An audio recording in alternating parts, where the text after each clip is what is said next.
Okay जी। So we were talking about कि जी कुछ बातें हम डिस्कस कर रहे थे जो स्कोप से रिलेटेड है कि हमें कैसे मैनेज करना है या स्कोप मैनेजमेंट में क्या कुछ होता है। अच्छा, अब हमने ये कहा कि काम करने से पहले मुझे सारी रिक्वायरमेंट्स गैदर करनी है। अब ये जो रिक्वायरमेंट्स हैं ये सिर्फ उस बंदे से हम कलेक्ट नहीं करते जिसने हमें ये प्रोजेक्ट असाइन किया है, यानी कि जिसको हम आसान अल्फाज में स्पॉन्सर कहते हैं। ठीक है, हमने सिर्फ स्पॉन्सर से नहीं पूछना कि भाई आपको क्या क्या चीजें चाहिए, या सर और मैम आपको क्या क्या चीजें चाहिए। अगर कस्टमर्स से के लिए हम प्रोजेक्ट कर रहे हैं तो कस्टमर से सिर्फ कस्टमर से ही नहीं पूछना कि हमें क्या क्या चीजें करनी है। इनफैक्ट इसके अलावा कुछ और भी स्टेक होल्डर्स हैं। इसकी मैं फिर आपको एक दफा वही एग्जांपल याद कराता हूँ कि मैंने अपने प्रोजेक्ट के अंदर मेरे पास दो बिल्डिंग ब्लॉक्स हैं, पांच पांच फ्लोर्स की बिल्डिंग ब्लॉक्स हैं जिसमें मल्टीपल रूम्स हैं, और मैंने उसकी सेंट्रल एयर कंडीशनिंग इंस्टॉल करनी है, और वो एयर कंडीशनिंग के लिए एक बहुत बड़ा प्लांट मुझे लगाना है। और ऑब्वियसली अब मैंने हर फ्लोर पे हर रूम को अंदर जाके उसकी सीलिंग और ट्रंकिंग जो एसी की एयर कंडीशनिंग की जाएगी वो देखना है। अब इस प्रोजेक्ट का मतलब ये है कि मैंने सिर्फ स्पॉन्सर से ये नहीं पूछ लेना कि भाई आपको एसी कैसे करना है, कैसे कितनी पावर, कितनी रेटिंग और उस तरह की चीजें, या बैकअप सप्लाईज चाहिए या नहीं चाहिए। सिर्फ ये नहीं है, बल्कि यहाँ पे डिफरेंट डिपार्टमेंट्स इन्वॉल्व होंगे, जिनके यहाँ पे दफातर होंगे, जिनके रूम्स होंगे। मुझे उनसे भी पूछना है कि भाई आपकी कोई खास रिक्वायरमेंट तो नहीं है। हो सकता है कि एक डिपार्टमेंट के अंदर let's say specially computer labs या इस तरह का कोई इक्विपमेंट है वो, और वो इक्विपमेंट कूलिंग मांगता है। वहां पे आप एक मिनट भी इंटरप्ट नहीं कर सकते कूलिंग को। कम्युनिकेशन इक्विपमेंट जनरली इसी तरह होता है, वो कूलिंग मांगता है लाजमी। अब ये जो चीज है, उन्होंने आपको कहा इस स्टेक होल्डर की मे भी रिक्वायरमेंट ये हो कि सर और मैम, यानी कि प्रोजेक्ट मैनेजर को कह रहे हैं कि आपको जब भी हमारे इसके अंदर करना हो तो काइंडली नोटिफाई अस 1 वीक बिफोर जो प्लान्ड एक्टिविटी है उससे, ताकि हम कोई ऑल्टरनेट इसका अरेंजमेंट कर लें। ठीक है, या हम 2 दिन के लिए इक्विपमेंट शट डाउन कर लें। अब आप सोचें, बैंक्स के अंदर मुझे अगर एटीएम मशीन्स इंस्टॉल करनी है पूरे पाकिस्तान के अंदर, उसकी कोई 1000 ब्रांच जगहों पे, तो अब क्या मैं जब इंस्टॉलेशन कर रहा हूँ या उसका बैंक का जो सॉफ्टवेयर है वो अपग्रेड कर रहा हूँ, तो मैं सिस्टम को सस्पेंड कर दूंगा। मैं सिस्टम को आपको ये कह सकता हूँ कि भाई अब 5 दिन एटीएम मशीन अवेलेबल नहीं होगी? Obviously no. तो इस तरह की रिक्वायरमेंट मुझे मे बी वो जो ऑपरेशन मैनेजर है वो बताएगा। ठीक है, सो हमें तमाम की तमाम रिक्वायरमेंट्स, वैसे मुझे गाड़ी चाहिए, तो वो गाड़ी वाले साहब जो मैनेजर हैं ट्रांसपोर्ट के, वो कहते हैं कि भाई आपने कम से कम 2 दिन पहले, 48 आवर्स पहले, 72 आवर्स पहले अपनी रिक्वेजिशन रेज करनी है। इसी तरह मुझे अपनी प्रोजेक्ट टीम की एक मीटिंग अटेंड करने यूके जाना है, लेट्स से।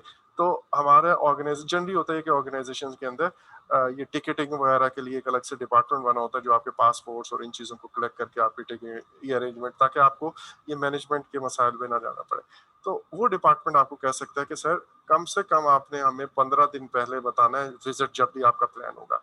तो अब आप देखिए, ये सिर्फ कस्टमर की रिक्वायरमेंट्स नहीं है, ये तो प्रोजेक्ट मैनेजमेंट की और बहुत सारी रिक्वायरमेंट्स हैं जो हम जनरली ओवरलुक करते हैं, और इसी वजह से परेशानी हमें आती है। ठीक है कि यार अब हैसल एक बना होता है, ओहो कल टिकट है, आज टिकट अभी तक आया नहीं है, कल सीट है, परसों मीटिंग है, मैं क्या करूंगा। तो इस किस्म की फ्रस्ट्रेशन प्रोजेक्ट के ऊपर इसीलिए आती है।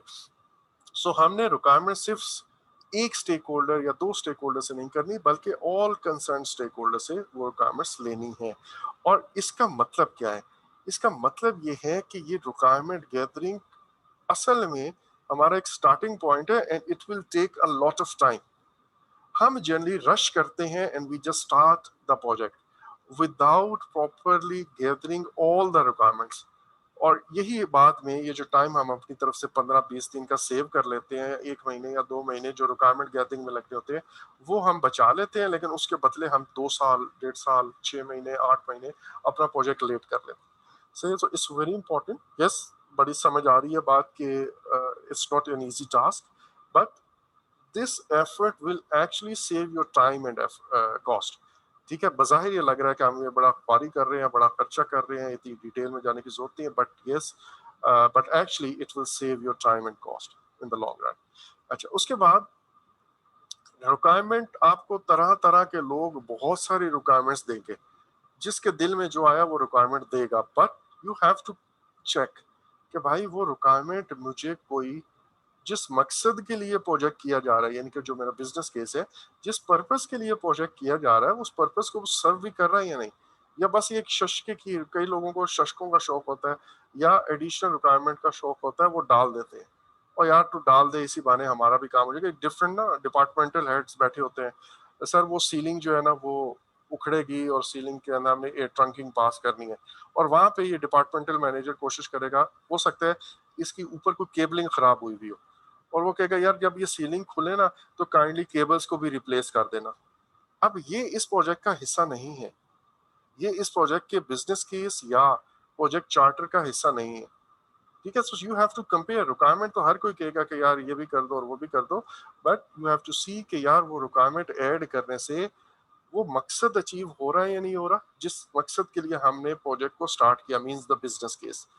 और फिर इसी तरह बाज़ दफा होता है कि वो बिजनेस केस का तो हिस्सा होता है लेकिन आपके चार्टर का हिस्सा नहीं होता, आपके चार्टर में ये बात नहीं कही होती। फॉर एग्जांपल इसी ट्रंकिंग वाले की बात करते हैं और वो ये कहता है कि यार एक डिपार्टमेंटल मैनेजर है, वो कह रहा है कि भाई मेरे दोनों जो ऑफिसेज है ना, या जहाँ पे मेरा स्टाफ बैठता है, इनके अंदर आपने वैसे इस ट्रंकिंग के अंदर दो एग्जिट हैं या आउटलेट्स हैं जहाँ से मेरी हवा आती है या कूलिंग आएगी।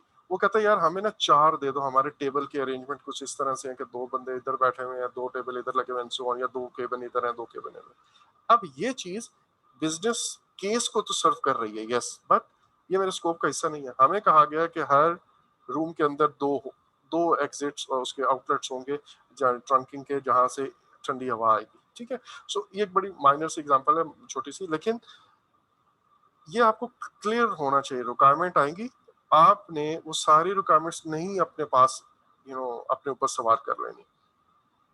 अच्छा, फिर इसके बारे में थोड़ी सी और आगे बात करूंगा। फिर WBS वर्क ब्रेकडाउन स्ट्रक्चर बनता है, और वर्क ब्रेकडाउन स्ट्रक्चर अगर आपको रीटा का वो जो हमने प्लानिंग वाला पार्ट पढ़ा था और हमने कहा था कि सीक्वेंस में कुछ चीजें थी, तो वहां पे सबसे पहले तो आप अपना डेवलपमेंट लाइफ साइकिल और डेवलपमेंट अप्रोच बनाते हैं। फिर आप बनाते हैं कि सिर्फ हाउ टू प्लान वाला पार्ट। फिर आप कहते हैं कि यार मुझे रिक्वायरमेंट्स गैदर करनी, मैं ठीक है, रिक्वायरमेंट जब गैदर हो जाती हैं तो आप स्कोप स्टेटमेंट बनाते हो, और स्कोप स्टेटमेंट के बाद आप डिसाइड करते हो कि मुझे कौन सी चीज खुद बनानी है, कौन सी चीज आउटसोर्स करनी है। टीम आ जाती है और वो फिर WBS बनाती है। WBS is work breakdown structure, और ये हर प्रोजेक्ट पे बनना लाजमी है। PMI स्टैंडर्ड के मुताबिक आपने अस्यूम करना है कि WBS बनता है लाजमी। WBS के बहुत सारे एडवांटेजेस या फायदे हैं, ये हम जब क्रिएट WBS प्रोसेस पढ़ेंगे तो मैं आपको फर्दर बताऊंगा कि यार WBS क्यों बनाया जाता है, किस डेप्थ तक आपको जाना चाहिए, एंड सो ऑन। अच्छा, अब वाइल जब आपका प्रोजेक्ट कंप्लीट हो रहा हो तो उस वक्त भी आपने ये चीज लाजमी चेक करनी है कि भाई कोई कोई प्रोजेक्ट मैनेजर या सॉरी कोई आपका टीम मेंबर वो ऐसा तो नहीं है, या आपसे इवन कुछ ऐसा तो नहीं ऐड हो रहा जो कि हमारे स्कोप का हिस्सा नहीं है, जिसको हमने गोल्ड प्लेटिंग का नाम दिया था। गोल्ड प्लेटिंग द प्रोजेक्ट और गोल्ड प्लेटिंग करना प्रोजेक्ट पे it's a crime, it's not allowed. Nothing extra should be given. और इसमें जनरली होता ही है, कुछ कुछ टीम मेंबर्स बहुत अच्छा करने की चक्कर में उससे ज्यादा कर जाते हैं जो रिक्वायर्ड है प्रोजेक्ट के ऊपर। ठीक है, एक बात।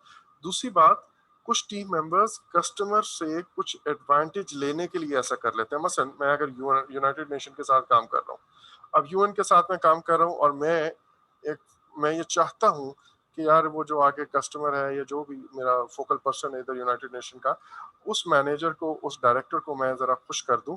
और उसने मुझे मीटिंग में कहा कि यार काम कर दो, मैं उससे कहता हूँ कि यार सर एक्चुअली हमारी ऑर्गेनाइजेशन तो इस तरह नहीं कर सकती, लेकिन ये कि I will try at my level कि मैं किसी तरह इसको आपके लिए कर दूं। और मैं करके एक फ्यूचर जॉब के लालच में भी यूनाइटेड नेशन की जॉब मैं सीख करना चाह रहा हूँ।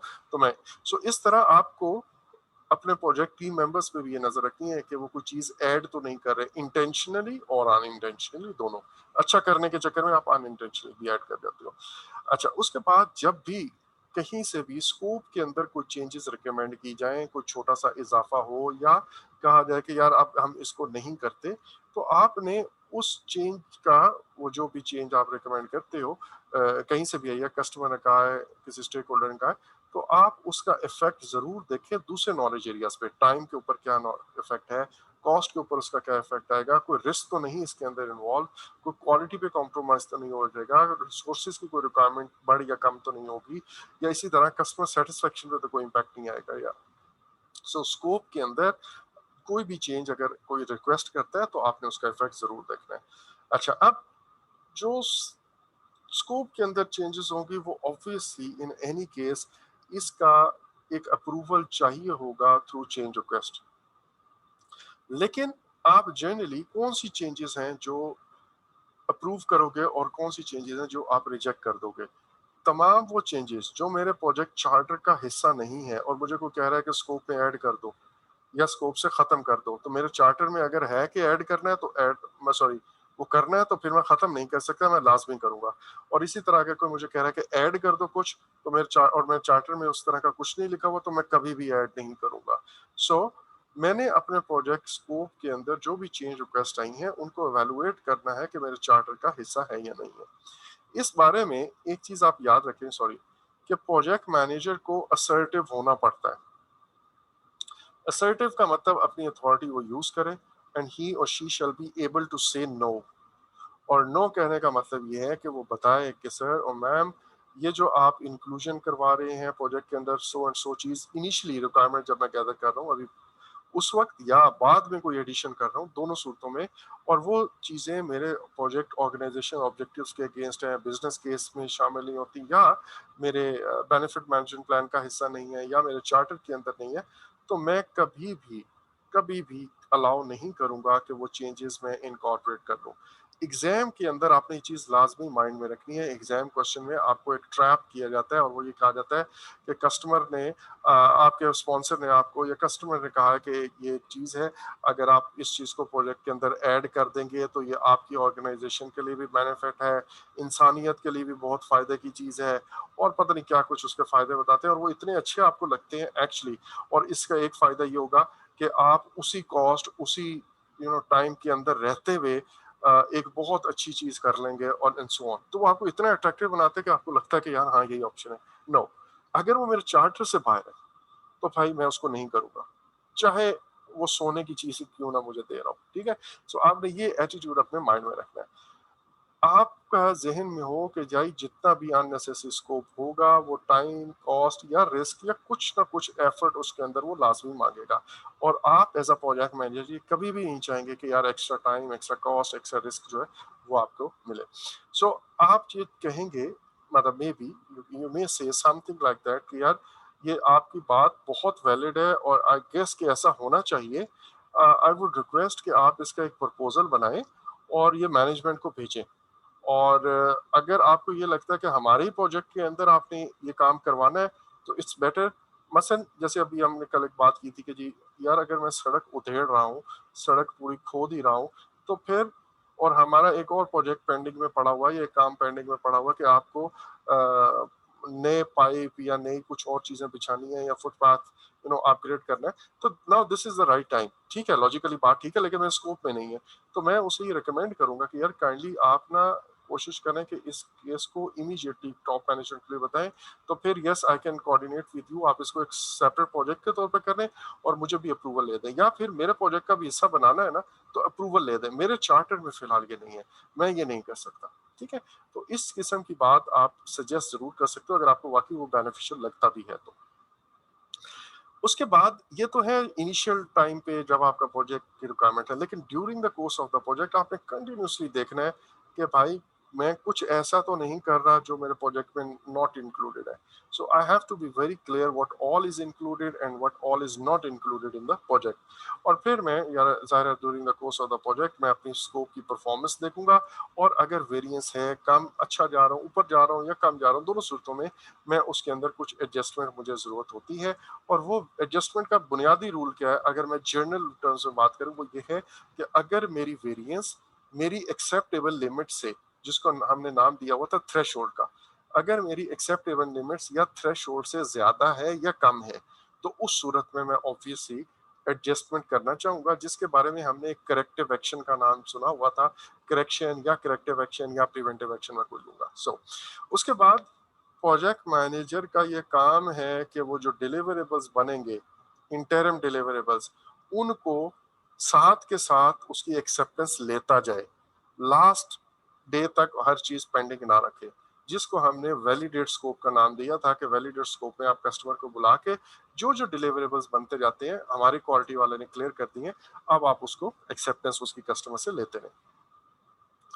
अच्छा, अब होता ये है जैसे मैंने अभी कहा कि बाज दफा ऑर्गेनाइजेशन, अब कुछ जनरल पॉइंट्स हैं, वो सारे पॉइंट्स आपने पढ़ लिए कि हमारे स्कोप मैनेजमेंट के अंदर क्या कुछ शामिल है। अब हम देखते हैं और भी कुछ बातें हैं हम करेंगे, बट कुछ पॉइंट कि बाज दफा कलेक्ट रिक्वायरमेंट का जो प्रोसेस है ये, या कलेक्ट रिक्वायरमेंट का जो स्टेप है, ये एक सेपरेट प्रोजेक्ट के तौर पे लिया जाता है, जैसे हमने थोड़ी देर पहले बात की। अच्छा, अब ऐसे केसेस में अगर तो मैं एक सेपरेट प्रोजेक्ट के तौर पे कलेक्ट रिक्वायरमेंट दे रहा हूँ, तो आपको जहन में ये लाजमी रखना है कि जो मेरी कलेक्ट रिक्वायरमेंट का पार्ट है ये कोई और टीम कर रही होगी, और बाद में अगले प्रोजेक्ट में मे भी कोई और टीम आए जो उन रिक्वायरमेंट्स को पढ़ के आगे प्रोजेक्ट लिखे। सो दैट मीन्स मुझे फिर कलेक्ट रिक्वायरमेंट की जो डेफिनेशन है वो इतनी क्लियर रखनी पड़ेगी कि बाद में उस डॉक्यूमेंट को कोई भी उठा के पढ़े तो वो कर सके। एक बात तो ये है। दूसरी बात ये है कि इवन अगर एक ही प्रोजेक्ट का ये हिस्सा है, रिक्वायरमेंट गैदरिंग का भी और उस रिक्वायरमेंट को मीट करने का भी, तो बाज दफा इस तरह होता है कि 2 या 3 महीने एक प्रोजेक्ट मैनेजर ने काम किया और उसके बाद दूसरा प्रोजेक्ट मैनेजर या कुछ नए टीम मेंबर्स आए, तो आप जब ये काम लिखेंगे, रिक्वायरमेंट डॉक्यूमेंटेशन बनाएंगे या स्कोप स्टेटमेंट बनाएंगे, तो आपको इतना क्लियर बनाना है कि अगर आप वहां से चले जाते हैं या आपकी टीम मेंबर्स में कोई नया आता है, तो वो रिक्वायरमेंट पढ़ के आराम से आपका प्रोजेक्ट आगे एग्जीक्यूट कर ले। अच्छा, उसके बाद है ये जो रिक्वायरमेंट आपको अलग फेज के तौर पे करनी है, या ये आप बाय द वे किस जगह पे डिसाइड करते हैं, आपको याद है कुछ? कितने फेजेस में प्रोजेक्ट होगा, ये हम कहाँ पे डिफाइन करते हैं? इनिशिएटिंग। इनिशिएटिव के अंदर, ठीक है। और अगर इनिशिएटिव में आपको मतलब चार्टर के अंदर ना इस तरह का कुछ लिखा जाए और आपको लगता है कि एज अ प्रोजेक्ट मैनेजर के आपको अलग से करना चाहिए, तो आप मे भी वो जो इनिशियल प्लान बनता है, वो जो टॉप लेवल पे मैं कहता हूँ कि मैं अपनी development approach and life cycle करूंगा, तो आप फिर वहां पे ये रिकमेंड कर देते हो कि हम इसको फेजेस में करने जा रहे हैं। एनीवेज, अच्छा, चेंज ड्रिवन प्रोजेक्ट्स के अंदर ये तो था प्लान ड्रिवन। प्लान ड्रिवन में आप क्या कहते हैं कि right in the beginning up front ही मैं सारे का सारा प्रोजेक्ट को, ज़ाहिर है थ्योरेटिकली सारे का सारा, बट कुछ चीज़ें होती हैं जो आप क्लैरिटी नहीं होती, 80% आप कहने का प्लान कर लेते हो, maximum part of the project plan कर लेते हो। लेकिन चेंज ड्रिवन के अंदर ऐसा नहीं होता। चेंज ड्रिवन प्रोजेक्ट्स के अंदर आपको याद है कि हम छोटे छोटे स्प्रिंट्स में और छोटी छोटी आइट्रेशंस में प्रोजेक्ट को करते हैं, 7 दिन की, 10 दिन की। लेकिन इसमें भी रिक्वायरमेंट की, पूरे प्रोजेक्ट की एक जर्नल लॉग, रिक्वायरमेंट लॉग जरूर बनती है, और उसके अंदर रिक्वायरमेंट्स जो है वो हम प्रायोरिटाइज करते हैं। प्रायोरिटाइज प्लान ड्रिवन में भी करते हैं, मैं अभी इसके बारे में बात करता हूँ कि प्रायोरिटाइजेशन क्या बोला है। और फिर मैं अपने फर्स्ट आइट्रेशन की एक लॉग बनाऊंगा, बैकलॉग बनाऊंगा, जिसमें मैं कहूंगा कि यार इस आइट्रेशन के अंदर 7 दिन में मैंने ये काम करने हैं। फिर मैं कस्टमर को बुलाऊंगा और फिर कोई रिक्वायरमेंट्स ऐड होगा या लेस करूंगा। I have already explain this. So ये जो चेंज ड्रिवन प्रोजेक्ट्स हैं, वहां पे भी एक खास लेवल तक, एक कुछ ना कुछ हद तक मुझे रिक्वायरमेंट्स क्लियर होती हैं just to take a start, और उसके बाद आहिस्ता आहिस्ता हम इसको फर्दर डिटेल जो है वो ऐड करते जाते हैं। अच्छा, अब एग्जाम के अंदर आपने क्या अस्यूम करना है? एग्जाम के अंदर आपने ये अस्यूम करना है कि रिक्वायरमेंट गैदरिंग, ये जो कलेक्ट रिक्वायरमेंट का पार्ट है, ये इसी प्रोजेक्ट का हिस्सा है, ये अलग से नहीं हो रहा। Although as I told you कि और ऐसा होता है बड़े प्रोजेक्ट्स में स्पेशली कि कलेक्ट रिक्वायरमेंट एक अलग फेज के तौर पे होती है। तो अगर तो क्वेश्चन की कोई स्टेटमेंट इस तरह की बात कर रही है कि आप इस वक्त first phase of the project में है जो कि रिक्वायरमेंट गैदर कर एंड सो ऑन, तो that is a separate issue. But otherwise आपने ये अस्यूम करना है कि कलेक्ट रिक्वायरमेंट, रिक्वायरमेंट गैदरिंग, ये is part of the same project. ठीक है, इसी प्रोजेक्ट के अंदर ये इनिशिएट हुआ है और इसी प्रोजेक्ट के अंदर हम उन रिक्वायरमेंट्स को स्कोप के अंदर ट्रांसलेट करके और फिर उस स्कोप को बनाएंगे भी। तो ये एग्जाम के लिए इन जनरल हर क्वेश्चन के लिए आपने यही माइंड में रखना है। अच्छा, अब एक और सिनेरियो है, वो ये सिनेरियो है कि भाई मेरा जो प्रोजेक्ट है वो प्रोजेक्ट मैं किसी कस्टमर के लिए कर रहा हूँ, और वो जो मैं जनरली एक कैस्केटेड शक्ल बनाता हूँ कि जी यहाँ पे एक ऑर्गेनाइजेशन है और उसने आउटसोर्स किया है प्रोजेक्ट को और यहाँ पे वो ऑर्गेनाइजेशन कर रही है। तो अब ये ऑर्गेनाइजेशन, अब मैं चाहूँगा कि आप ये बातें याद रखिएगा काइंडली। ये जो ऑर्गेनाइजेशन है ये बायर ऑर्गेनाइजेशन कहलाती है, या ये कस्टमर है, या ये क्लाइंट है, जो भी आप इसे कहें। ठीक है, जनरली ये बायर ऑर्गेनाइजेशन है जो इस ऑर्गेनाइजेशन की सर्विसेज बाय कर रही है। ये वाली जो ऑर्गेनाइजेशन है जो एक्चुअल में उस प्रोजेक्ट को करती है, इसको मैं परफॉर्मिंग ऑर्गेनाइजेशन भी कहता हूँ, मैं इसको सेलर भी कह सकता हूँ, मैं इसको कॉन्ट्रैक्टर भी कह सकता हूँ। ठीक है, मैं इसको और क्या होता है, वेंडर भी कह सकता हूँ। ठीक है, मेरे पास ये जो कॉन्ट्रैक्टर है, चाहे सेलर है, चाहे वेंडर है, व्हाटएवर, जो अपनी सर्विसेज या प्रोडक्ट्स बेच रहा है इस बायर को या क्लाइंट को या कस्टमर को, वो सेलर कहलाता है या performing organisation, because this organisation actually perform work on the project. अच्छा, अब इस केस के अंदर या इस सिनेरियो के अंदर आपको याद है कि इन दोनों ऑर्गेनाइजेशन के दरमियान जो बाइंडिंग है कि मुझे क्या बनाना है क्या नहीं बनाना, वो एक कॉन्ट्रैक्ट की शक्ल में होती है। सो ये जो कॉन्ट्रैक्ट है इसके अंदर बाज दफा एक क्लॉज लिखी होती है कि all technical requirement, quality requirement and so is attached as an action, और वो 300 पेजेस 200 पेजेस अलग से अटैच हुए होते हैं जिसके अंदर उसके तमाम टेक्निकल स्पेक्स एंड रिक्वायरमेंट्स लिखी होती हैं, लेट्स से, या लीगल एस्पेक्ट जो कुछ भी है वो उसके अंदर लिखा होता है। अब इस केस के अंदर जाहिर है आपने, अब ये जो परफॉर्मिंग ऑर्गेनाइजेशन है जिसने प्रोजेक्ट को मैनेज करना है, तो प्रोजेक्ट मैनेजमेंट की रिक्वायरमेंट ज़ाहिर कस्टमर से भी पूछेगा एज वेल एज अपने डिपार्टमेंट से भी पूछेगा। वो इन रिक्वायरमेंट्स के ओवर एंड अबव होंगी, in addition to these requirements वो भी अपनी शामिल करेगा। अच्छा, दूसरी बात, ऐसे केसेस में जो मेजर रिक्वायरमेंट्स हैं प्रोडक्ट की, जिसको मैं प्रोडक्ट की रिक्वायरमेंट कर रहा हूँ, वो जनरली आपको ये 200 पेजेस में लिखी होगी। और आपका जो कलेक्ट रिक्वायरमेंट वाला प्रोसेस है, कलेक्ट रिक्वायरमेंट वाला प्रोसेस, उसमें ज्यादातर होगा ये कि आप इन रिक्वायरमेंट्स को पढ़ोगे और अगर उस पर कोई कंफ्यूजन है तो आप उसकी क्लैरिटी लोगे कस्टमर से। अदरवाइज, मतलब जो कलेक्ट रिक्वायरमेंट का मेजर प्रोसेस है उसके अंदर एक मेजर हिस्सा ये होगा कि इस कॉन्ट्रैक्ट के अंदर जो रिक्वायरमेंट्स या रिक्वायरमेंट का अलग से डॉक्यूमेंट बना के उन्होंने मुझे दिया हुआ है, वो डॉक्यूमेंट के अंदर जो रिक्वायरमेंट्स लिखी हुई है मैं उस पर क्लैरिटी लूंगा। ठीक है, तो मेरी एक बहुत बड़ी एफर्ट मतलब बच जाएगी कि खुद से रिक्वायरमेंट गैदर नहीं करना पड़ रही, लेकिन इवन देन मैं ये रिक्वायरमेंट्स कंसीडर तो जरूर करूंगा, एक दफा उनको पढ़ूंगा तो सही और उसकी अंडरस्टैंडिंग में जरूर लूंगा। अच्छा, अब आपने एक और चीज ये अस्यूम करनी है कि, अभी सॉरी एक और बात थी वो रह गई, वो ये कि मैंने आपको कहा कि जब मेरा प्रोजेक्ट हो रहा होता है in within same organisation, तो यहाँ पे एक स्पॉन्सर है, वो स्पॉन्सर एक प्रोजेक्ट मैनेजर नॉमिनेट करता है और उस प्रोजेक्ट मैनेजर के हवाले प्रोजेक्ट टीम एंड प्रोजेक्ट कर दिया जाता है। अब यहाँ पे कोई कॉन्ट्रैक्ट नहीं होता, बट एक maybe letter of understanding हो, एक टीओआर जिस तरह टर्म ऑफ रेफरेंसेस आपको दे दें, या इस तरह की कोई भी चीज जिसके थ्रू इनको ये बताया जाए कि भाई ये है जो काम आपको करना है। तो उस केस में स्पॉन्सर वो रिक्वायरमेंट्स क्लियर कर होता है, या कोई और यूजर डिपार्टमेंट, मसलन आईटी डिपार्टमेंट पे रोल सिस्टम बनाना चाह रहा है, तो वो जो अकाउंट्स वाला है या पे एंड सैलरी वाला जो डिपार्टमेंट फाइनेंस वाला है वो देख रहा है, उससे रिक्वायरमेंट्स गैदर की जाएंगी। तो ये विद इन ऑर्गेनाइजेशन हो तो जनरली कोई एग्रीमेंट होता है, आउटसाइड द ऑर्गेनाइजेशन तो जनरली कॉन्ट्रैक्ट होता है। ये मैंने आपको पहले एक दफा बताया हुआ है। अच्छा, अब आखिरी चीज वो ये कि आपने जनरली जब तक के जब तक के अदरवाइज ना कहा जाए, आपने अस्यूम ये करना है कि आप बायर ऑर्गेनाइजेशन में काम कर रहे हैं। ठीक है।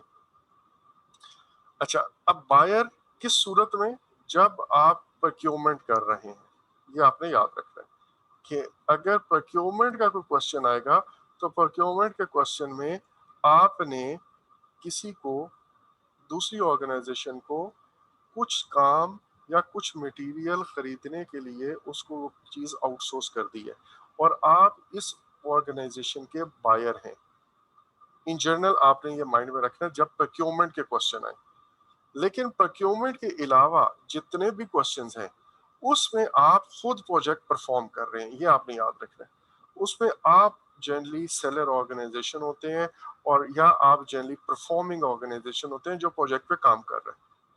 लेकिन प्रोक्योरमेंट के क्वेश्चन में आपने इन जनरल माइंड में रखना है कि भाई मैं बायर हूँ। कुछ क्वेश्चन ऐसे प्रोक्योरमेंट के अंदर आ सकते हैं जिसमें वो आपको कहे कि you are in the seller organization या you are a project manager of a seller organization. अब इस केस में जाहिर है आपने अपने आप को यहाँ पे रखना है, बट अदरवाइज प्रोक्योरमेंट के क्वेश्चन में आपने अस्यूम करना है कि आप बायर हैं, और इसके अलावा आपने ये अस्यूम करना है, अगर प्रोक्योरमेंट का क्वेश्चन नहीं है तो आपने अस्यूम करना है कि आप परफॉर्मिंग ऑर्गेनाइजेशन के हिस्से हैं जो प्रोजेक्ट कर रही है, आप इसी के प्रोजेक्ट मैनेजर हैं। और अगर आपको वो कह देता है स्पेसिफिकली कि आप सेलर हैं तो फिर तो जाहिर है प्रोक्योरमेंट में भी आप बायर नहीं रहेंगे, आप सेलर ही होंगे। अच्छा, ये कुछ असम्पशंस हैं जो आपने एग्जाम के अंदर माइंड में रखनी है, इट विल हेल्प यू। अच्छा, ये हमने वही चीज जो देखी। So now let's start with the plan scope management process, जो कि हमारा पहला प्रोसेस है। प्लान के अंदर वी हैव ऑलरेडी स्टडीड कि हम 3 काम करते हैं, how to plan, how to execute and how to manage and control. और इस पर्टिकुलर केस में क्योंकि एग्जीक्यूशन के अंदर कोई ऐसा डायरेक्ट प्रोसेस नहीं है स्कोप का, तो हम ये कहेंगे कि how to plan and how to validate scope and how to control the scope. अच्छा, दूसरी बात हमने ऑलरेडी पढ़ा हुआ है कि इस प्रोसेस के आउटपुट में मेरे पास 2 चीजें आती हैं, एक है स्कोप मैनेजमेंट प्लान और दूसरा है मेरे पास रिक्वायरमेंट मैनेजमेंट प्लान। और ये दोनों प्लान मिलके हमें एक जनरल डायरेक्शन देते हैं कि हम अपने प्रोजेक्ट के ऊपर overall project and product scope दोनों कैसे अचीव करेंगे। और आपको याद है कि मैंने आपको कहा था कि शुरू में कि हमारा project scope includes the product scope. अच्छा, now before this in further discussing this process, let's have a look on the inputs of this process. आपके ख्याल में हमें क्या क्या इनपुट्स चाहिए होंगी अगर मुझे स्कोप मैनेजमेंट प्लान या रिक्वायरमेंट मैनेजमेंट प्लान बनाना है? What do you think? EF. Very good. कुछ हो ना हो ओपीएस एंड ईएफ लाजमी होगा, ठीक है। ऑर्गेनाइजेशन की तरफ से हमारे ऊपर कोई रिस्ट्रिक्शन नहीं है। और इसके अलावा व्हाट डू यू थिंक? अच्छा, एक चीज मैं आपको बताऊं कि जब तक हमारा फाइनल स्कोप बेसलाइन नहीं बन जाती, यानी कि जब तक हमारा प्लानिंग की बेसलाइन सारी ही नहीं बन जाती, उस वक्त तक एक डॉक्यूमेंट में बार बार चेक करूंगा। उस डॉक्यूमेंट में मेरे लिए बहुत सारी चीजें लिखी हुई हैं और वो है चार्टर। चार्टर मेरा स्टार्टिंग डॉक्यूमेंट है, ठीक है। तो अगर मुझे अपनी रिक्वायरमेंट देखनी है तो सबसे पहले तो जो मेरी सोर्स ऑफ रिक्वायरमेंट है वो चार्टर है। चार्टर के अंदर वो सब कुछ लिखा हुआ है जो मुझे करना है। तो जनरली चार्टर जो है ना वो हम इनपुट पे ले लेते हैं for defining so many things. बहरहाल, नाउ फॉर नाउ अब हम इनको बारी बारी देखते हैं। चार्टर के अंदर तमाम जो मुझे काम करना है उसकी हाई लेवल डिस्क्रिप्शन लिखी होती है और इसके अलावा जो कंस्ट्रेंट्स हैं वो भी लिखे होते हैं, जो हाई लेवल रिस्क हैं वो भी लिखे होते हैं। और जैसे मैंने कहा कि मैंने आपके 2 charter, project charter, sample project charter वो शेयर कर दिए हैं गूगल ड्राइव पे। एक नज़र उनको दौड़ाइए, एक दफ़ा पढ़िएगा ज़रूर उसको। उसका फ़ायदा आपको ये होगा कि आपको एक आइडिया हो जाएगा। और इसी तरह मैंने स्कोप मैनेजमेंट प्लान और रिक्वायरमेंट मैनेजमेंट प्लान का भी एक एग्जांपल अपलोड कर दिया, लेकिन वो बड़े हैं, पेजेस ज्यादा है, तो उसको आप बेशक क्विकली देख ले। बहुत डेप्थ में जाने की जरूरत नहीं है स्कोप मैनेजमेंट प्लान को और रिक्वायरमेंट मैनेजमेंट प्लान को। आपको जनरल आइडिया हो जाएगा कि अच्छा यार ये चीजें हैं, लेकिन चार्टर को आपने जरूर पढ़ना। अच्छा, अब जो मेरी स्कोप मैनेजमेंट की प्लानिंग एफर्ट है उसके बारे में हो सकता है मुझे कुछ गाइडलाइंस, कुछ प्रोसीजरल रिक्वायरमेंट्स, पॉलिसी रिक्वायरमेंट्स मुझे दी हो ओपीएस के अंदर। अब मुझे कोई आप में से कोई एक बंदा ये बता दे कि ओपीएस के अंदर क्या क्या चीजें होती हैं। Knowledge about the knowledge about जो आपके प्रीवियस प्रोजेक्ट्स हो चुके हैं आप उसको कह ठीक हो सकते गया। हैं, उसकी हाँ जो बिल्कुल फाइंडिंग्स हैं जस्ट फॉर द बिल्कुल लर्निंग। ठीक हो गया। दो दो चीजें, चले हम यूं कर लेते हैं। प्रीवियस प्रोजेक्ट का डाटा और इस प्रीवियस प्रोजेक्ट के एग्जैक्टली। डाटा, है ना, दो चीजें हैं। इसके अंदर भी दो चीजें हैं। एक है मेरे पास पिछले प्रोजेक्ट का रिकॉर्ड पूरा का पूरा, लाइक उन्होंने कौन कौन उन्होंने जो स्कोप स्टेटमेंट बनाई थी वो क्या है, उन्होंने जो स्कोप मैनेजमेंट प्लान बनाया था वो किधर है, ठीक है, उन्होंने जो एस्टिमेट किए थे वो किधर है, उन्होंने जो एक्टिविटीज की लिस्ट बनाई थी वो कहाँ है, ताकि मुझे पता चल जाए भाई कौन कौन सी एक्टिविटीज मुझे भी करनी पड़ेंगी, उस पर कितना ड्यूरेशन। तो पिछले प्रोजेक्ट का सारा डाटा एक। दूसरा, पिछले प्रोजेक्ट पे जो लेसन लर्न है वो। तो ओपीएस का एक हिस्सा तो ये है। दूसरा हिस्सा क्या है?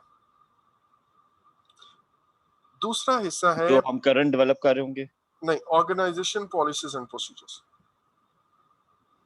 जो अभी नए हम नए करंट नहीं प्रोजेक्ट्स नहीं के नहीं लिए नहीं जो बने नहीं नहीं, in general in general. Organisation, okay. In general organisation ने कुछ चीजें आपको गाइडलाइंस दी होती हैं।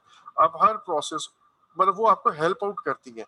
मसलन ऑर्गेनाइजेशन ने ये कहा हुआ है कि आज जब भी आप स्कोप मैनेजमेंट प्लान बनाएंगे तो आप ये टेम्पलेट फॉलो करेंगे। अब वो पॉलिसी या प्रोसीजर मुझे फॉलो करना ऑब्वियसली, तो मैं वही टेम्पलेट बना बनाया यूज कर लूंगा।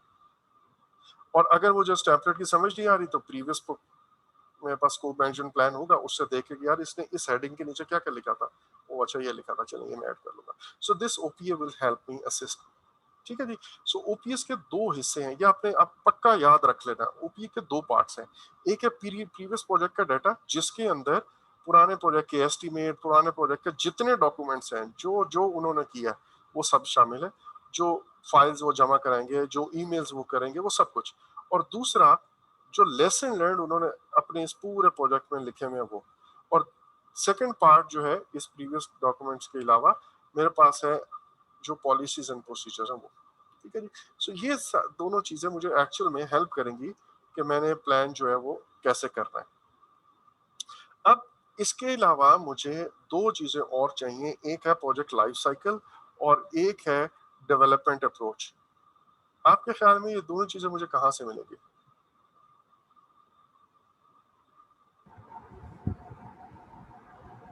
ये भी चार्ट में इंक्लूड होती है।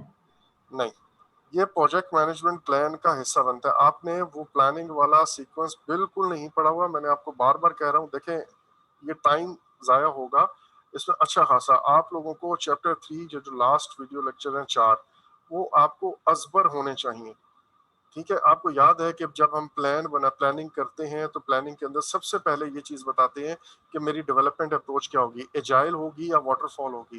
दैट मींस वो प्लान ड्रिवन होगी या वो चेंज ड्रिवन होगी। अगर प्लान ड्रिवन होगी तो मैं right from the first day पूरा प्रोजेक्ट को प्लान करूंगा। अगर वो चेंज ड्रिवन है, आइट्रेशंस में है, तो मैं ज़ाहिर है 7-7 दिन की प्लानिंग करूंगा।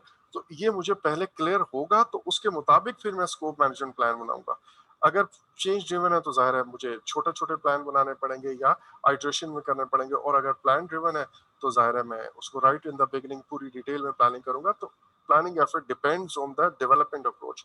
और दूसरा लाइफ साइकिल है। लाइफ साइकिल के अंदर आप ये बताते हैं कि मेरे प्रोजेक्ट को स्पेशली जो मुझे प्रोडक्ट बनानी है, वो प्रोडक्ट बनाने के लिए क्या क्या स्टेप फॉलो करने हैं। लाइक मुझे कहाँ से शुरू होता है, क्या मुझे जमीन भी खरीदनी है खुद, लैंड ट्रांसफर करनी है, या मुझे मैप भी खुद अप्रूव करवाना है, आर्किटेक्ट डिजाइन भी करना है, या ये सारी चीजें हुई भी हैं, अब मुझे सिर्फ फाउंडेशन से आगे काम करना शुरू करना है। तो मेरे प्रोजेक्ट के अंदर क्या क्या चीजें शामिल हैं वो मुझे लाइफ साइकिल। और ये दोनों वो पॉइंट्स हैं जो प्रोजेक्ट मैनेजमेंट प्लान का सबसे ऊपर, प्लानिंग का जो पहली दो बातें आप पढ़ेंगे उस रीटा वाले चार्ट में, वो ये मिलती हैं। और तीसरा है कि फिर आप प्लान बनाना शुरू करते हैं हर नॉलेज एरिया का। और आप जो स्कोप मैनेजमेंट प्लान भी बनाओगे उसके अंदर भी पहला जो हिस्सा आप फाइनल करोगे वो होगा हाउ टू प्लान का। ठीक है। तो बहरहाल ये आप दोबारा वो लेक्चर्स देखें काइंडली, सबको मैं कह रहा हूँ, और उसको अच्छी तरह याद कर लें, ये बहुत जरूरी है। अच्छा, अब मैंने आपको जैसे कहा कि डेवलपमेंट अप्रोच एक्चुअल में इफेक्ट करती है कि भाई आपने रिक्वायरमेंट्स कितनी गैदर करनी है। पूरे के पूरे प्रोजेक्ट की रिक्वायरमेंट्स ऑल टुगेदर शुरू में ही कर लेनी है, या फिर आपने थोड़ी थोड़ी रिक्वायरमेंट्स आइट्रेशन में करनी है। आप क्योंकि ये बात मैं बहुत दफा बता चुका हूँ, so now I will be quick. अच्छा, अब हम आते हैं स्कोप मैनेजमेंट प्लान। मेरा पहला आउटपुट निकलता है और उस आउटपुट के अंदर या स्कोप मैनेजमेंट प्लान के अंदर हम क्या कुछ इंक्लूड करते हैं। पहली बात, how to achieve the scope. Scope आप कैसे अचीव करोगे, इससे भी पहले मैं एक्चुअल में ये डिफाइन करूंगा कि स्कोप में प्लान कैसे करूंगा, स्कोप में डिफाइन कैसे करूंगा, और उसके बाद मैं उस स्कोप को अचीव कैसे करूंगा। उसके बाद कौन से टूल्स हम यूज करेंगे to plan how the project will accomplish the scope, ये चीज। फिर डब्ल्यूबीएस में कैसे बनाऊंगा, स्कोप को मैं मैनेज कैसे करूंगा और उसको कंट्रोल कैसे करूंगा as per my baseline and obviously project management plan. Baseline इसी प्रोजेक्ट मैनेजमेंट प्लान का हिस्सा होती है। How to obtain acceptance of deliverables, ये भी एक बहुत इंपॉर्टेंट पार्ट है, क्योंकि वैलिडेट स्कोप के अंदर हम डिलीवरेबल्स एक्सेप्ट करते हैं। नाउ प्रॉब्लम इज कि एक्चुअल में मुझे अभी पढ़ाते हुए ना डाउट क्रिएट हो गया हुआ है कि पता नहीं आपको ये बातें समझ आ रही हों कि नहीं आ रही होंगी। क्योंकि और पिछला आपने पढ़ा है या नहीं पढ़ा ना। अगर मैं उसको दोबारा एक्सप्लेन करता हूँ तो आज का लेक्चर हमारा इसी में लग जाएगा, और अगर नहीं करता तो ट्रस्ट मी, अब मुझे आई एम नॉट श्योर कि आप लोगों को ये समझ आ रही नहीं, और काइंडली इसको साथ साथ पढ़ें, अदरवाइज ये 2 महीने या 1.5 महीना हमने जो कुछ किया वो जीरो है। ठीक है, मैं तो पढ़ा दूंगा जाहिर है, अगर मैं वो अपनी प्रोफेशनल मैं प्रोजेक्ट मैनेजर की बात करूं, this is not in my scope कि मैं आप लोगों को घर पे भी पढ़ाऊं, मेरे स्कोप में है ये क्लास लेना। ठीक है, मैं अगर उस तरह चलूं, बट पॉइंट इज कि प्लीज इसको लाजमी टाइम निकालें, अदरवाइज आप इस कोर्स को यहीं पे छोड़ दें, फिर कम से कम इंजॉय, जिंदगी तो इंजॉय करें ना। मतलब आप 1 महीना पढ़ेंगे भी और फायदा भी कोई नहीं होगा। अच्छा जी, उसके बाद हम ये कह रहे हैं कि जैसे कि हमने थोड़ी देर पहले पढ़ा कि ओपीएस के अंदर देखा कि ठीक है, हर स्कोप मैनेजमेंट प्लान हर कंपनी का, हर प्रोजेक्ट का सॉरी अलग होगा, लेकिन हमें अगर कुछ टेम्पलेट्स, कुछ स्टैंडर्ड बना बनाया कुछ स्ट्रक्चर मिल जाए तो it will obviously help us, और ये हमें जनरली ओपीएस से मिलता है, और ये वैल्यूएबल एसेट्स हैं कि बनी बनाई चीज मिल जाए, ये हमें री इन्वेंट द व्हील नहीं करना पड़ता एवरी टाइम, और हमारा टाइम सेव होता है। अच्छा, अब स्कोप मैनेजमेंट प्लान जनरली एक ही गो में नहीं बनता, जैसे मैंने कहा कि सिर्फ स्कोप मैनेजमेंट प्लान नहीं, हर नॉलेज एरिया का प्लान टुकड़ों में बनता है। सबसे पहले आप हाउ टू प्लान वाला हिस्सा फाइनल करते हो, हाउ टू प्लान वाला पार्ट जो है वो भी एक गो में शायद ना बने, उसमें भी कुछ ना कुछ रिफाइनमेंट होती रहती है कंटिन्यूसली। अभी बिल्कुल हम बिगिनिंग की बात कर रहे हैं, और हम उसको बार बार चेंज करेंगे, एडजस्ट करेंगे, और जब हमारा ये प्लान हाउ टू प्लान वाला फाइनल हो जाएगा तो फिर हम how to execute and how to monitor and control पे जाएंगे। एक बात, दूसरी बात आपको ये भी याद होगा कि हमने कहा था कि जब तक वो रिस्क मैनेजमेंट वाले पॉइंट पे हम नहीं जाते, उस वक्त तक हम अपने प्लान को, अपनी बेसलाइंस को लॉक नहीं करते हैं, बिकॉज हो सकता है कि मेरे रिस्क रिस्पॉन्स प्लानिंग के अंदर मैंने कोई ऐसी बात या कुछ रिस्पॉन्स प्लान ऐसा कर दिया जिसकी वजह से मेरा स्कोप चेंज हो गया, मेरे स्कोप में कुछ एडिशन हो गया या मेरे स्कोप में डिलीशन हो गया। अब उसकी वजह से जाहिर है मेरा scope management plan, requirement management plan, वो सब का सब शायद चेंज हो जाए या उसके अंदर कुछ चेंजेस आ जाए। सो इसलिए भी ये स्कोप मैनेजमेंट प्लान एक गो में फाइनल नहीं होता, आइट्रेशन में होता है। इनफैक्ट पूरी की पूरी प्रोजेक्ट मैनेजमेंट आपने ये याद रखना है कि वो आइट्रेशंस में होती है। अच्छा जी, नेक्स्ट दूसरा मेरे पास है रिक्वायरमेंट मैनेजमेंट प्लान, और रिक्वायरमेंट मैनेजमेंट प्लान में का दूसरा एक और नाम भी है जिसको हम बिजनेस एनालिसिस प्लान कहते हैं, कि मेरे पास जो बिजनेस की रिक्वायरमेंट है या प्रोडक्ट की रिक्वायरमेंट है वो क्या है। अच्छा, अब यहाँ पे दो नई चीजें लिखी हुई हैं, और वो ये लिखी हुई है कि हमने ना सिर्फ ये इस प्लान के अंदर ना सिर्फ ये लिखना है कि हम अपनी रिक्वायरमेंट्स को गैदर कैसे करेंगे, हम अपनी रिक्वायरमेंट्स को आइडेंटिफाई कैसे करेंगे, सिर्फ ये नहीं लिखना, बल्कि इसके अलावा कुछ और भी चीजें हैं। वो क्या है? पहली बात, जब मेरे पास रिक्वायरमेंट्स सारी की सारी आ जाएंगी तो फिर मैं उन रिक्वायरमेंट्स को एनालाइज कैसे करूंगा। एनालाइज का मतलब ये है कि कौन सी रिक्वायरमेंट मुझे इंक्लूड करनी है, कौन सी रिक्वायरमेंट रिजेक्ट करनी है, और फिर कौन सी ऐसी रिक्वायरमेंट्स है जिनकी प्रायोरिटी हाई है, कौन सी ऐसी रिक्वायरमेंट है जिनकी प्रायोरिटी कम है। मसलन अगर मेरे पास प्रोजेक्ट जो है, मतलब 100 रिक्वायरमेंट्स आई हुई हैं, और मैं ये कहता हूँ कि यार ये 100 की वजह से मेरी कॉस्ट ऊपर जा रही है, लेट्स से एक जनरल एग्जांपल दे रहा हूँ, और मैं अब कैसे ये डिसाइड करूंगा कि यार इन 100 रिक्वायरमेंट्स में से मैं कौन सी टॉप 80 वाली रिक्वायरमेंट्स इंक्लूड करूं और 20 ऐसी हैं जिनको मैं ड्रॉप कर सकता हूं, ये मुझे कैसे पता चलेगा? तो उसके लिए मुझे प्रायोरिटाइज करना पड़ता है। अच्छा, अब उसके बाद मैं उन रिक्वायरमेंट्स को मैनेज कैसे करूंगा, और उस रिक्वायरमेंट्स के अंदर अगर कुछ चेंजेस हुई हुई हैं तो वो चेंजेस कैसे ट्रैक करूंगा। बेसिकली ये वाला जो ट्रैकिंग वाला पॉइंट है, ये मुझे रिक्वायरमेंट ट्रेसिबिलिटी मैट्रिक्स की तरफ लेके जाता है। रिक्वायरमेंट ट्रेसिबिलिटी मैट्रिक्स क्या बला है? ये हो सकता है कि मैं अपने रिक्वायरमेंट मैनेजमेंट प्लान के अंदर रिक्वायरमेंट ट्रेसिबिलिटी मैट्रिक्स का फॉर्मेट भी बता दूं कि भाई एक ट्रेसिबिलिटी मैट्रिक्स बनानी है, और उस ट्रेसिबिलिटी मैट्रिक्स के अंदर उसका फॉर्मेट ये होगा। अब जैसे ये क्लास अभी दोबारा रिज्यूम होगी, ये लास्ट